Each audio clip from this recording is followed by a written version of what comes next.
আমাদের লায়ন্স ক্লাবের secretary madam Sangeeta madam, উনি মাল্যদান করে অনুষ্ঠানটি শুরু করবেন।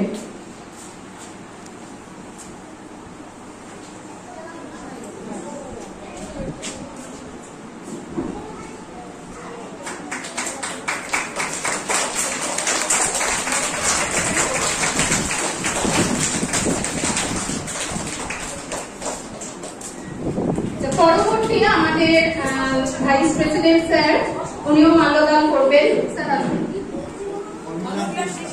অর্ণব বিশ্বাস স্যার, উনি আমাদের ভাইস প্রেসিডেন্ট, উনি মাল্যদান করবেন।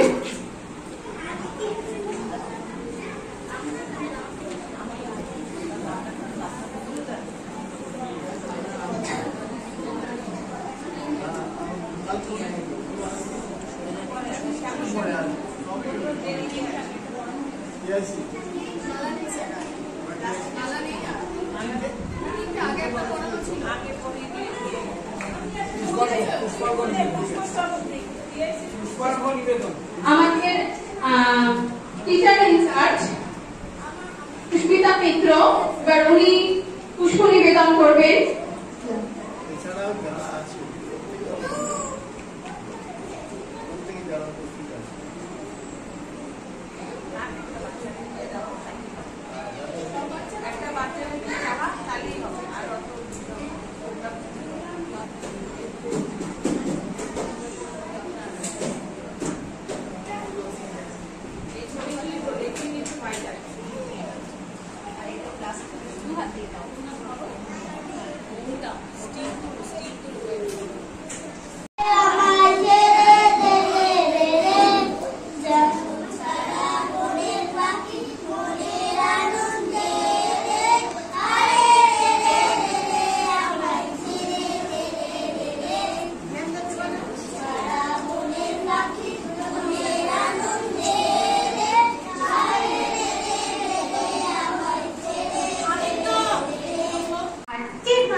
মাগো, আমায় ছুটি দিতে বল, সকাল থেকে পড়েছি যে মেলা। এখন আমি তোমার ঘরে বসে করব শুধু পড়া পড়া খেলা। তুমি বলছো দুপুর এখন সবে, না হয় যেন সত্যি হলো তাই। একদিনও কি দুপুর বেলা হলে বিকেল হলো মনে করতে নাই? আমি তো বেশ ভাবতে পারি মনে, সূর্যি ডুবে গেছে মাঠের শেষে। বাগদি বুড়ি টুকরি ভরে নিয়ে শাক তুলেছে পুকুর ধারে এসে। আধার হলো মাথার গাছের তলা, কালি হয়ে এলো দিঘির জল।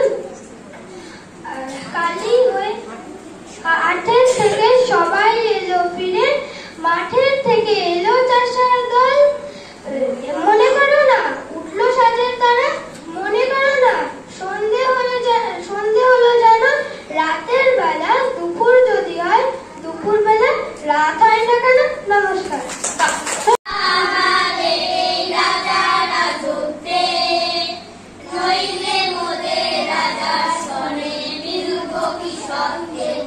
আমরা সবাই রাজা, হচ্ছে না সবাই রাজা, আমাদের এই রাজা রাজত্বে।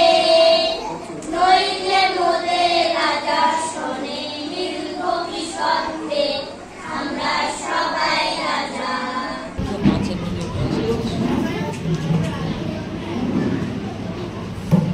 সকলকে এখানে উপস্থিত বিশিষ্ট অতিথিবৃন্দ, অভিভাবক অভিভাবিকা, আমাদের স্কুলের প্রিয় ছাত্রছাত্রী সকলকে এবং আমার সহকর্মীরা সকলকে আজকের দিনের 164তম রবীন্দ্রনাথ ঠাকুরের জন্মজয়ন্তী শুভেচ্ছা জানাচ্ছি। চির নতুনের দিল ডাক 25শে বৈশাখ। আজকের দিনটি বাঙালি জাতীয় জীবনের একটা চিরস্মরণীয় দিন। আমরা প্রত্যেকেই জানি 1268 বঙ্গাব্দের আজকের এই বিশেষ দিনটিতে কবিগুরু রবীন্দ্রনাথ ঠাকুর জোড়াসাঁকো ঠাকুরবাড়ি জন্মগ্রহণ করেছিলেন। তারপর থেকে ৮০ বছর তিনি আমাদের মননে, আবেগে, আমাদের জীবনকে বিভিন্নভাবে সমৃদ্ধ করে গেছেন তার বিভিন্ন অনবদ্য সৃষ্টির মাধ্যমে। সেটা তার কাব্য হোক, নাটক হোক, উপন্যাস, প্রবন্ধ, সঙ্গীত, সবকিছুর মাধ্যমে। আমাদের কাছে কবিগুরু রবীন্দ্রনাথ ঠাকুর শুধু একজন মহান ব্যক্তিত্ব নন, তিনি আমাদের জীবনকে প্রতি মুহূর্তে সমৃদ্ধ করছেন, অনুপ্রাণিত করছেন। আমাদের সাহিত্যের সঙ্গে, সংস্কৃতির সঙ্গে, আবেগের সঙ্গে তিনি প্রতি মুহূর্তে বিজড়িত হয়ে আছেন।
আমি যখন পাঠশালাতে যাই, আমাদের ওই বাড়ির গলি দিয়ে 10টা বেলায় রোজ দেখতে পাই ফেরিওয়ালা যাচ্ছে ফেরি নিয়ে।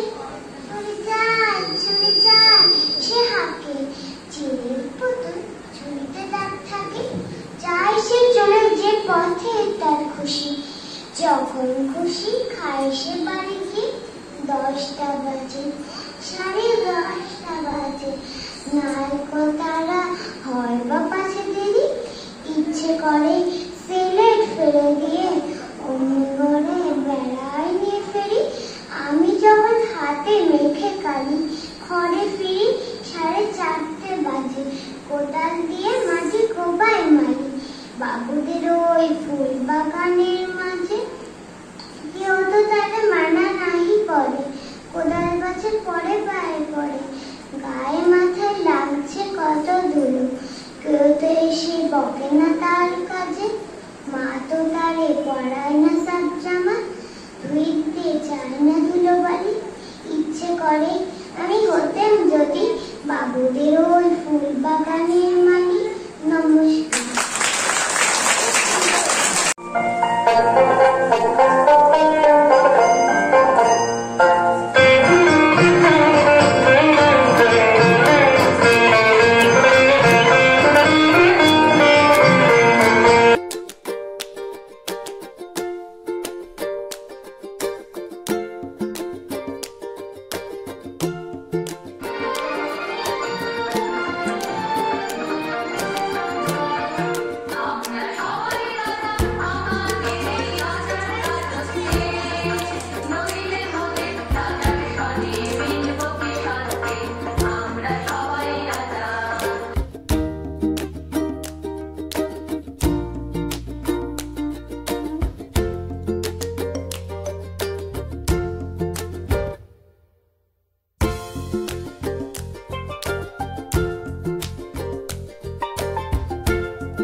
mixture mind people and welcome to another day of my life. আজকে রবীন্দ্র জয়ন্তী স্কুলে অনুষ্ঠান ছিল, গেছিলাম, অনুষ্ঠান করেছি। প্রত্যেক বছরের মতন এবছরও আমাদের অনুষ্ঠান ভালো হয়েছে। ছোট ছোট বাচ্চাদের নিয়ে অনুষ্ঠান করা হয়েছিল, নাচ গান আবৃত্তি, গানের মাধ্যমে হচ্ছে ব্যায়াম, এগুলো অনেক কিছু অনুষ্ঠান হয়েছে। কিন্তু তার মাঝখান থেকেই আমাদের যে দেশের যে অবস্থা চলছে সেটা নিয়ে আমরা ভীষণ একটা, আমি দেখলাম যে গার্জেনরা এসেছিল, আমাদের কমিটি মেম্বার্সরা এসেছিল, তাদের মনের মধ্যে কোথাও না কোথাও একটা প্রেশার, একটা টেনশন কাজ করছে যে কি হতে চলেছে। আমরা তো পশ্চিমবঙ্গে থাকি, তো পশ্চিমবঙ্গের দিকে অতটাও এফেক্ট না হলেও যেই বাউন্ডারি শেয়ারিং যে টেরিটরিজগুলো আছে আমাদের, পাঞ্জাব, গুজরাট, রাজস্থান, হরিয়ানা, জম্মু কাশ্মীর, এখানে যে সিচুয়েশনটা চলছে সেটা ভীষণই ভয়াবহ সিচুয়েশন। মানে আমাদের সোলজার্সরা তো দিন রাত নিজেদের খুন পসিনা সব এক করে দিচ্ছে লড়াই করার জন্য। এই যে বাউন্ডারির পাশে যে সিভিলিয়ানস আছে তাদেরও কথা ভাবতে মানে সত্যি কাশি উড়ে যাবে, তাদের এখন কি কন্ডিশন তারা আছে। বাইরে থেকেই আসলাম, এই অনুষ্ঠান ছিল যেহেতু স্কুলে, বিভৎস গরম, মানে থাকা যাচ্ছে না। এসে তাঁতিয়াকে চেঞ্জ করে নিলাম আমি। এত গরমের মধ্যে খালি একটা চিন্তাই করি যে যারা এই যে কাছে থেকে ওরা লড়াই করে যাচ্ছে, যারা হচ্ছে রাজস্থানে আছে তারা লড়াই করে যাচ্ছে, তাদের অবস্থা কী। আমরা স্কুলেও আমাদের অনুষ্ঠান পরে আমরা সব টিচার্সরা বসে আলোচনা তাই করছিলাম যে সোলজার্সরা কনস্ট্যান্ট দিন রাত নিজেদের খুন পসিনা এক করে লড়াই করে যাচ্ছে, তাদের চিন্তা তো হচ্ছে। এবং তাদের বাড়ির লোকের, যাদের পরিবার থেকে কেউ না কেউ আছে বর্ডারে, আমাদের বর্ডারকে প্রোটেক্ট করার জন্য, আমাদের নেশনটাকে প্রোটেক্ট করার জন্য, তাদের চিন্তা ভাবুন তো। আমি গতকাল রাত্রের দিকেই চিন্তা করে যাচ্ছি এইসব জিনিসের। খালি আমি না, আমার মতন এরকম অনেক মানুষরা আছে আমি জানি।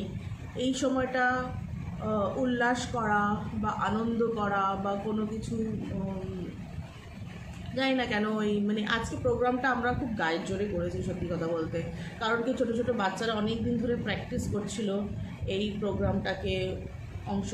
প্রোগ্রামেতে অংশগ্রহণ করার জন্য।